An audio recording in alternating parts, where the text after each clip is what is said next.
There are two public health crises, COVID and also the awakening of many people about how racism is so pervasive. We often engage with poverty as an economic issue. It's actually a social justice one. Justice is a community issue.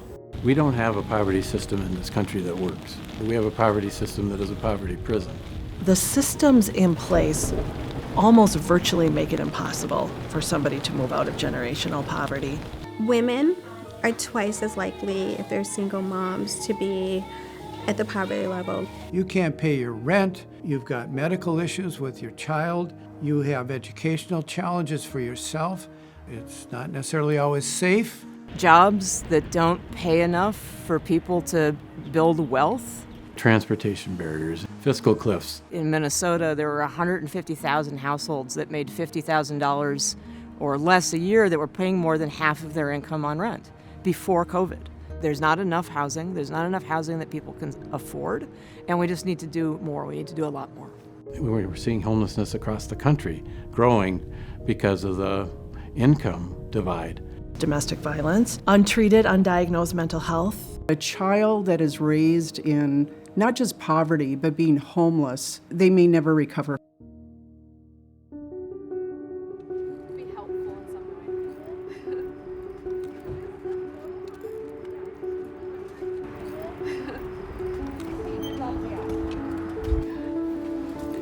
Oh, wow. It's like The whole idea that we are going to invest and support moms, and we're going to invest and support them being parents.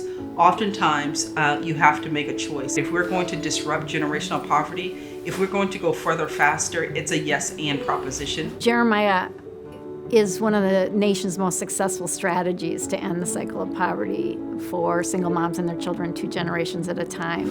Really, really, really nice.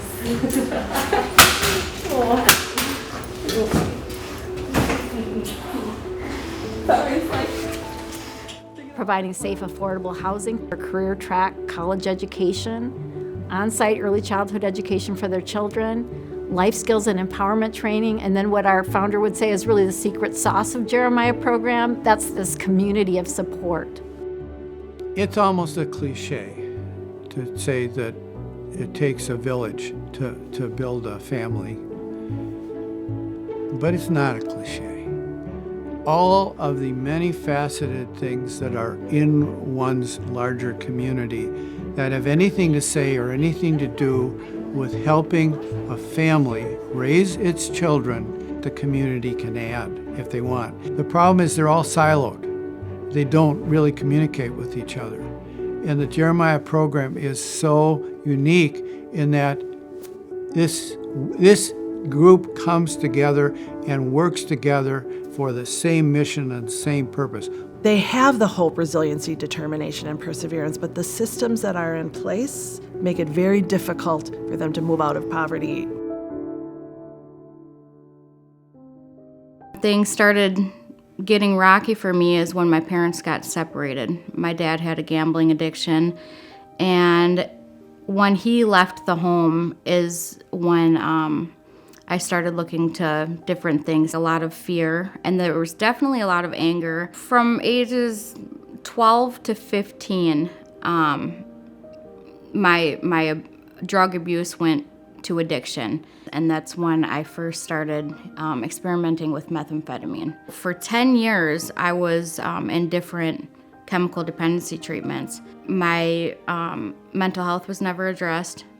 I was never in a supportive, structured place for long enough. When I turned 18, I made a bad decision, and I was seeing somebody who was using drugs, and I ended up getting pregnant with my first son, Justice, and moved in with my kid's dad. He was really emotionally, physically abusive, involved in crime, criminal behavior, and that was the first codependent abusive relationship that kept me in a cycle for many years to come after that. I managed to stay sober until I was 22 or 23, and then I ended up relapsing. I ended up losing custody of Justice, and from there it was a really downward spiral. I was in and out of a couple treatment centers and facing some legal charges when I ended up going to prison 8 months of my pregnancy. And so I had my daughter Faith in 2012. Things went well or okay for about 8 months of her life, and then I started getting into some criminal drug behavior with her dad and caught more charges. And then child protection got involved. I just ended up losing custody of her. And then I got pregnant with my third child, and her name is Grace Liberty. And that's when I started what was called the CRAFT program, which is for moms who struggle with chemical dependency and mental health. Child protection wanted to terminate my rights with Grace right away. I fought for a year, and the judge decided to give me a chance, and I did everything that I was told to do.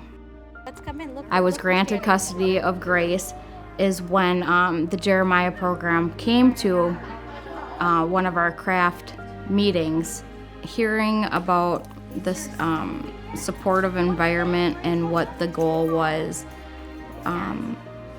It hit home for me. I want to go back to college.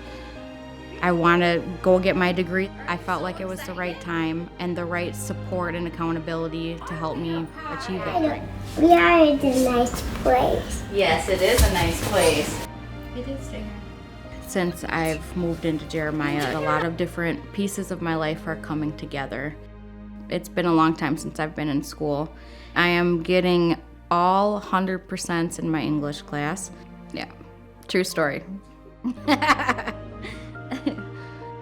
I was asked after I won custody of my daughter, Grace, if I would testify at the Capitol and give my story, and if I would speak up at Disability Day at the Capitol. Every year I go up to the Capitol. I really feel like if it wasn't for the CRAFT program, I would not have custody of Grace, and I would not be sitting in Jeremiah, and I wouldn't be going back to school. So I'm truly grateful. So my dreams and hopes for the future would be doing local social work, victim advocacy for women in recovery or people that struggle with mental health. Balancing school, my recovery, a job, raising Grace has definitely been challenging.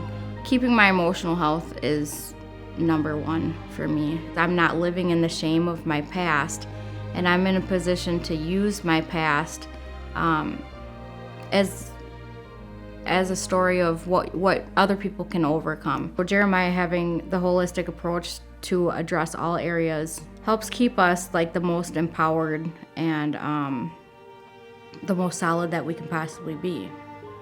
Having Grace with me is another reminder of just what I've overcame, and that I am supposed to be a mother to her, and that keeps me going throughout the day is God's grace and my grace.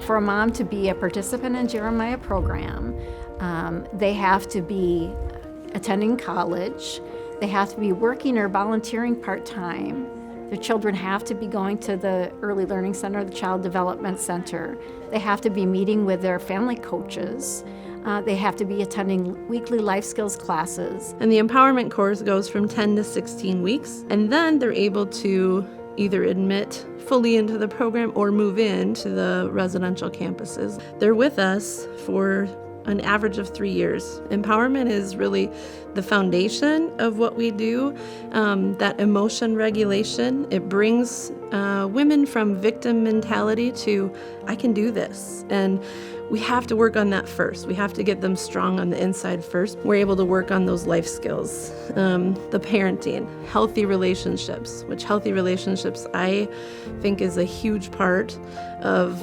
future success. Now they're receiving education about how do they feel better about themselves. And they can build on the things that they're learning, working through prior traumas. It is very important that we are available for moms, and especially in this situation, because you don't always know that you're experiencing not just trauma, but depression, anxiety, because it's difficult. It's very difficult to have to make major decisions all the time alone without support. Start recognizing their emotions and their feelings. That really builds the muscle of the self-awareness, talking through power modes and weak modes and skills on how to get themselves from a weak mode into a power mode. I love that Jeremiah supports women and their children in a way that they don't feel like they have to rely on other people or maybe be in relationships that are not safe just to be able to survive. It's about learning.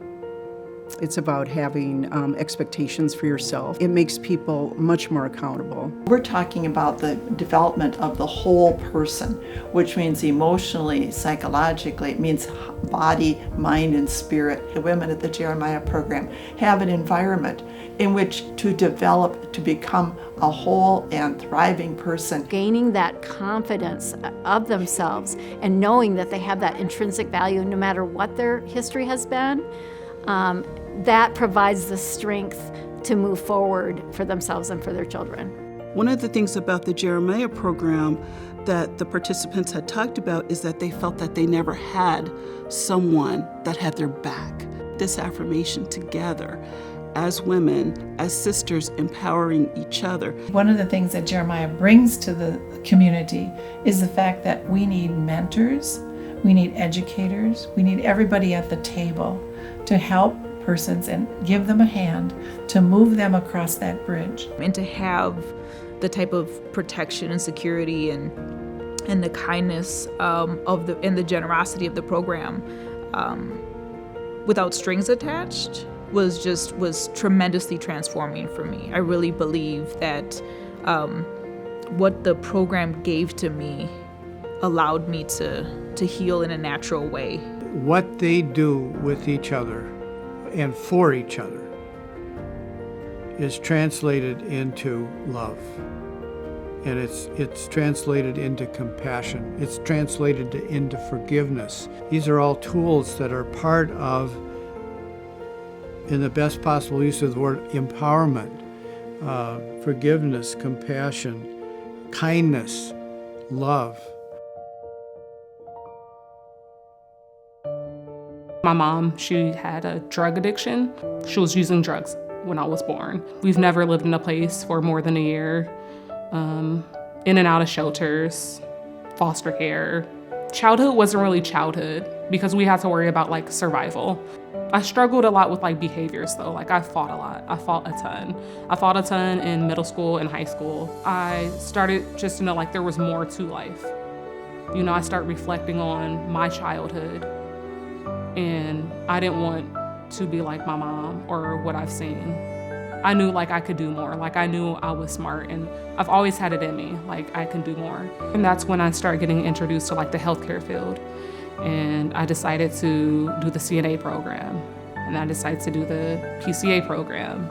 And at that time I was working in long-term care. And I started to see there's nurses, there's doctors, there's more. I have Marley and Riley.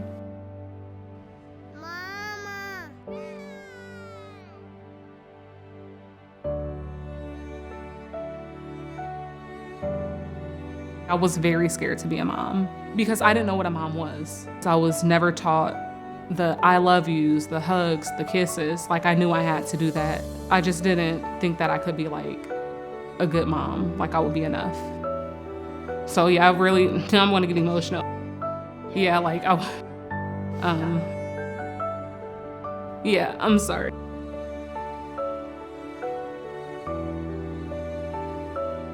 There was another mom, I met her through a church event, and she mentioned to me, like, have you ever heard of the Jeremiah program? I'm like, no, what's that?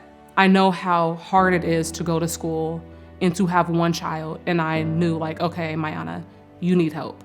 Like, this program is speaking to you. I was a little nervous moving in because, you know, I did everything on my own. I kept to myself. I didn't have a community. I couldn't really identify with a lot of people. But when I moved here, I just felt relieved. My daughter, she was very colicky at my old apartment. She was extremely colicky. And when I moved here, it may sound weird, but she wasn't colicky anymore. So I think the environment has impacted me as well as my children. Kids need routine, kids need stability. The daycare downstairs, we have to follow a schedule. I know when I pick them up, I'll bring them here.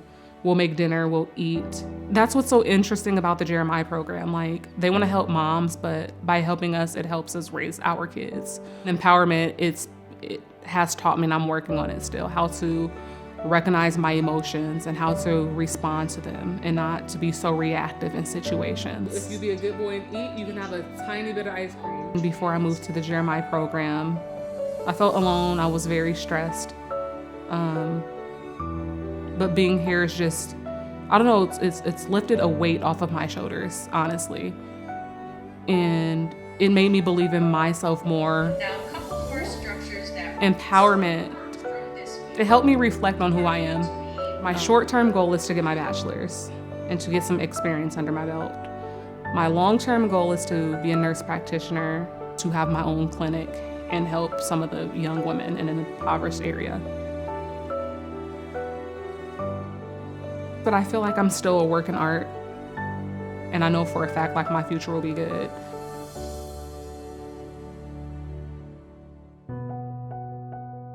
It's a holistic training that when we say that the moms are empowered through this, it's both psychologically and then just the fundamentals, right? Giving them the educational foundation, you're developing the skills. They show up every week, they do their homework, they're engaged. They start to recognize this is a long-term commitment and there's going to be a long-term change. When they start believing in themselves, it really does change who they are. Knowing that education is the greatest weapon to change a life and change the world. Take people from a lower 10% economic, and then we take them to an upper economic, just from getting a 2-year degree, where they can go from an hourly wage to a salary wage and get a family-sustaining wage from picking a career. There are barriers in front of this talent that has been created by society, by their situation.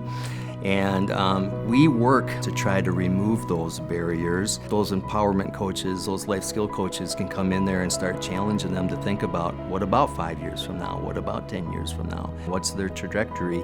And then that creates a career for someone who's laying talent pipeline, connectivity in the community. Not only are we focused on the moms, but we're also focused on that future generation of children that come through this program as well. We have a partnership now with Families First of Minnesota that's providing Head Start and Early Head Start for all of our families. So much of the foundation of a child's learning starts before they enter the school system. If we don't get to these children and help them before they get to school, they face even more difficult challenges. We start with prenatal assistance for moms all the way from birth through age 5, and we get great results. We see children just blossom in front of us. The best way to be successful is to form partnerships, provide the best return on investment, and I think Jeremiah Program and Families First is a great example of how that can work.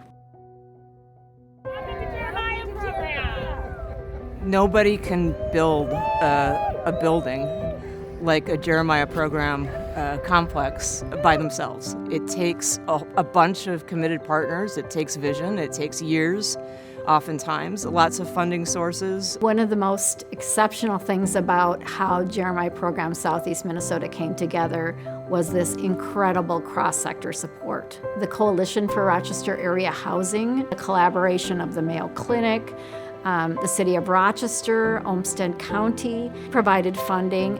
It was this initial cross-sector support that was really allowed us to leverage further funding from the state of Minnesota. We're able to leverage resources across systems that most places don't. There's no county organized like ours in the state of Minnesota, and very few are across the country. One of the things we could do is look at our HRA and say, hey, project-based vouchers, and that was one of the key financial strategies to getting this program open. You know, right as we were establishing the coalition and bringing that philanthropic funding was right at the time when Jeremiah Program was starting to come to fruition here.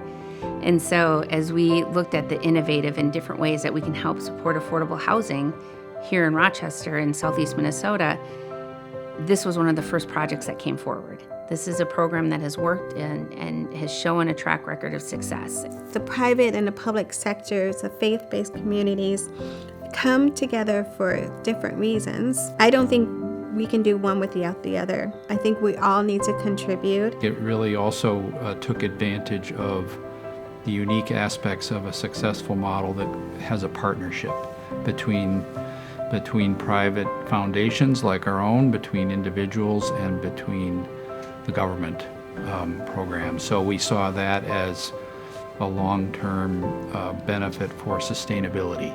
We wanted to know who in the community, faith communities, the churches, the business community, other nonprofits, what other groups were going to support this project, because that told us that then the community as a whole had a commitment. We as a society owe them that kind of support system so the next generation can even be better than the one they came from. We are all collaborating to make the next generation even more progressive than the ones that have been behind us. Having a campus where you've got people in the same situation, friendships, support, it's a community. So you create this environment that enhances their community, connection to people, connection to the outside world. I believe that the Jeremiah program is about social justice. I was treated like a person, a human being that is at this place and time in life, and here are these resources, and we're gonna share the abundance that we have of resources with you so that you can have something, so that your kids can have something, so that you can be a part of this community with us. When I was at Jeremiah, everything was just like one big family, from the staff to the volunteers. I started to go back to school, so it had been 9 years from when I got my associates that I actually finished my bachelor's in 2013. When I walked across the stage, I was 8 months pregnant with twins. So that was interesting. So I got my bachelor's, and then now I have a master's in health and human services administration. So, and I plan on going back to school. Jeremiah has it down pat that the formula works. They have plenty of graduates. They have plenty of alumni doing wonderful things all across the country. Over 20 years, they've proven themselves in multiple locations, diverse locations, from Fargo, North Dakota to Austin, Texas, to New York and Boston and the Twin Cities. Jeremiah program is a partnership with our moms. It's creating this agency for the moms so that they can move forward, and they're the architects of what they want to have happen in their future. We support them in that and partner with them. It's pretty impactful to think about these moms and these kids and what it means to them. And now they have hope. One of the things that the Jeremiah program does is it really says we are going to invest in these families. We're going to invest in these moms. We're going to invest in these kids. I think that the support that they're receiving now is going to make them much more independent and much more successful. Love, of caring, of teaching, they're learning to be independent, and that is going to serve them well in the future. It's about empowerment, and standing up for yourself and learning how to do that. What a sight to see this building. I mean, it's just a fabulous thing to see. This was the Wonderful. hope and the dream of so many people, to see this come true, and here it is, right now. It's just amazing how so many groups have come together, and now that the building is open, to see all the groups that have said, we want to be part of that, whether it's helping with the furniture, it's helping with the meals. It just takes this whole village to make this program work, and we have that village here. The fact that we are dealing with both the parent, the young parent, and the young child, and I think doing both things versus one or the other is very significant. That easily drew us in. To see a program come forth, it made you just jump on board right away. And this is a beautiful story about coming alongside someone. We are involved in this because we love what it's doing for not just our community, but for our world. This is so cute. You love it? I do. But more importantly for us, it is just loving our neighbor. That's a powerful community of people who do this work. You know, why wouldn't we want a world in which everybody had a chance to make their own best future? Someday they will carry this message on, and the people that they impact in their lives, because they're going to tell this story for decades and decades to come. A mom with a brand new baby should be honored in our society. A child's always a blessing. To be caring for the most vulnerable people, I think, is it's a moral thing. I think we all need to contribute. When you support the least of us, it supports everybody, because we cannot all do better until we all do better.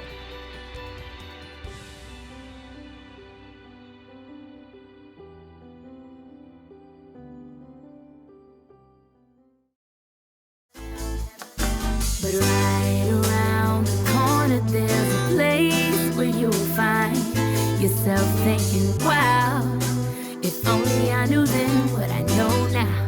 Yeah, it gets better. It gets better. It gets better. It gets better.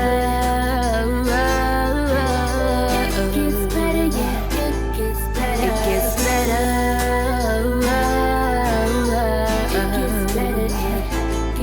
It gets better.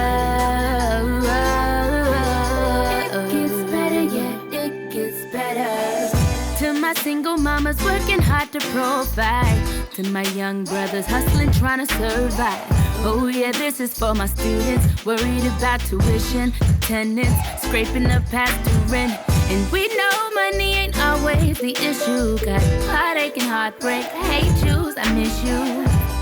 And the loss of love, what's cut the deepest? It's hard living knowing you'll never see them. But right around the corner, there's a place where you'll find yourself thinking, wow, if only I knew then what I know now. Yeah, it gets better.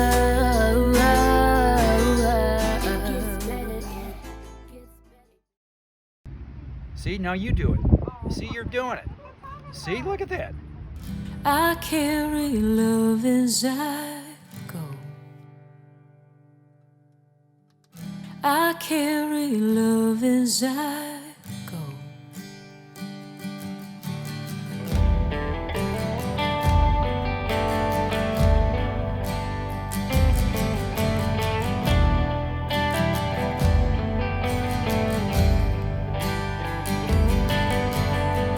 I've seen many different places, many lovely faces.